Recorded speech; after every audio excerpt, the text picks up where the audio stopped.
Hello મિત્રો, progress કિચનમાં આપણું સ્વાગત છે।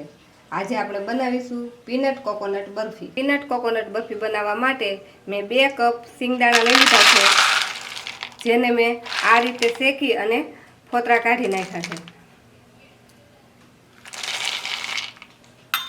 અને અડધો કપ મેં નાળિયેરનું ઝીણું ખમણ લઈ લીધું છે અને 2 ચમચી મિલ્ક પાવડર।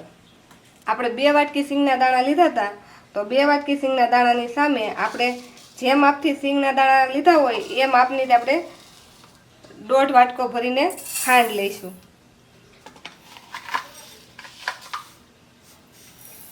હવે આ સિંગના દાણાને આપણે થોડા થોડા કરીને મિક્સરમાં ક્રશ કરી લઈશું, પણ એનો એકદમ ઝીણો પાવડર નથી બનાવવાનો, એટલે મિક્સરને આપણે ચાલુ બંધ કરીને એને પીસી લઈશું। હવે આપણા સિંગના દાણા પીસાઈને રેડી થઈ ગયા છે, તેને આપણે એક પેનમાં કાઢી લઈશું।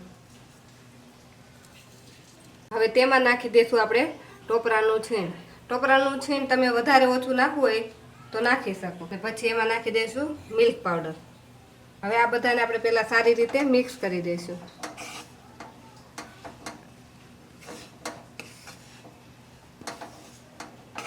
બધું મિક્સ કરી તેમાં 2 ચમચી ઘી નાખી દીધું છે। હવે ગેસ ચાલુ કરી આપણે એને 2 થી 3 મિનિટ માટે શેકી લઈશું। હવે આને આપણે આ રીતે શેકી લઈશું। આ શેકીને આપણે બનાવીએ ને તો એ લાંબો સમય સુધી સારું રહે।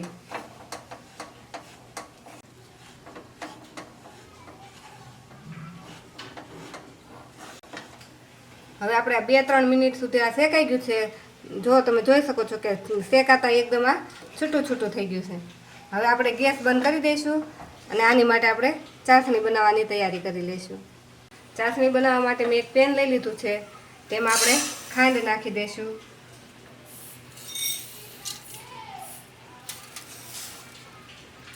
હવે આપણી બધી ખાંડ પલળી જાય એટલું આમાં પાણી નાખીશું।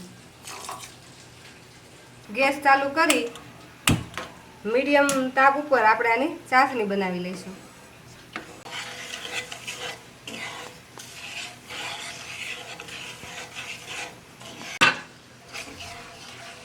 આ બાજુ આપણી ચાસણી રેડી થાય ત્યાં સુધી આ ચાસણીને સતત હલાવતા રહેવાની છે। અને આ ચાસણી રેડી થાય ત્યાં આપણે એક ડીશ કે આપણી ચાસણી બને ત્યાં સુધીમાં આપણે જો એક નાની આવી ટ્રે હોય તો ટ્રે, નહીંતર એક થાળી કોઈ પણમાં આપણે ઘીથી એને ગ્રીસ કરી લેશું।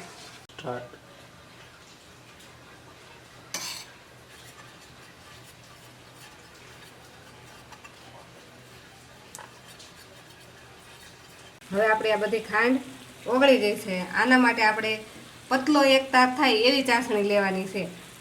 હજુ થોડીક વાર છે એવી ચાસણી આવવા માટે। હજી આપણે 2 થી 3 મિનિટ હલાવશું, ત્યાં સુધીમાં આપણે ચાસણી તૈયાર થઈ જશે।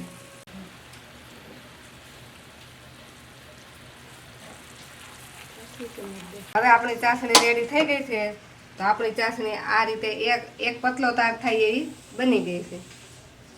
હવે આ ચાસણીને આપણે જે શેકેલો ભૂકો ને તૈયાર છે એમાં નાખી દઈશું। હવે ગેસ ચાલુ કરી આને આપણે સારી રીતે મિક્સ કરી દઈશું।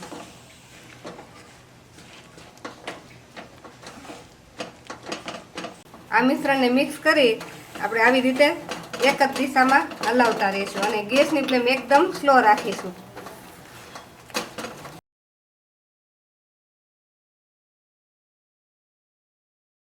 આ મિશ્રણ પેનની સપાટીને ચોટતું બંધ થાય ત્યાં સુધી આપણે એને આવી જ રીતે હલાવ્યા કરવાનું છે। તો આ હવે આપણે સારી રીતે શેકાય અને પેનથી એકદમ અલગ પડવા માંડ્યું છે, એટલે આ જોકે આ મિશ્રણ રેડી જ છે, પણ આને આપણે ચેક કરવું હોય તો થોડુંક એક વાટકીમાં પહેલાં લઈ લેશું।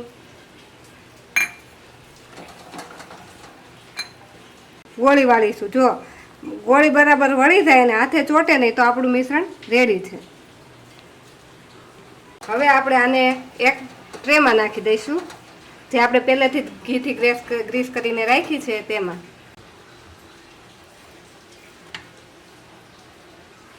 હવે આપણે આને સારી રીતે પાથરી દઈશું। એક વાટકીને તળિયે આ રીતે ઘી લગાવી એનાથી આપણે એને આમ સ્પ્રેડ કરી દઈશું.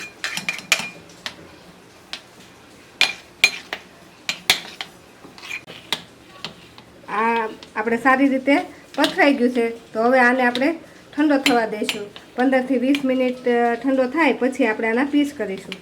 તો હવે આપણે 15 મિનિટ થઈ ગઈ છે અને આપણી બરફી સેટ થઈ ગઈ છે. તો હવે આપણે એના પીસ કરી લઈશું.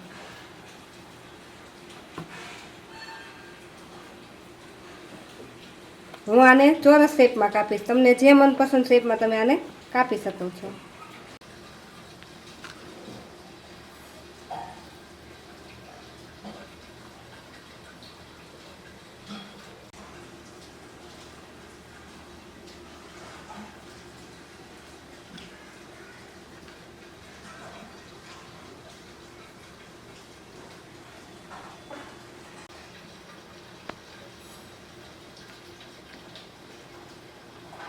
આપણે આ બધી બરફી પડી ગઈ છે. તો હવે આપણે કપડું પાથરી એના ઉપર આને ઊંધી આમ મૂકી દઈશું. તો પ્લેટને ઊંધી નાખી દીધી એટલે આપણે બધી જ બરફી આસાનીથી પ્લેટમાંથી છૂટી પડી ગઈ. તો તૈયાર છે આપણી પીનટ કોકોનટ બરફી, જેને તમે ઉપવાસમાં પણ ખાઈ શકો છો અને આને તમે 10 થી 15 દિવસ માટે સ્ટોર પણ કરી શકો છો. તો જો તમને અમારી આ રેસીપી ગમી હોય તો અમારી ચેનલને લાઈક કરો અને પ્રોગ્રેસ કિચન ચેનલને સબસ્ક્રાઈબ કરો.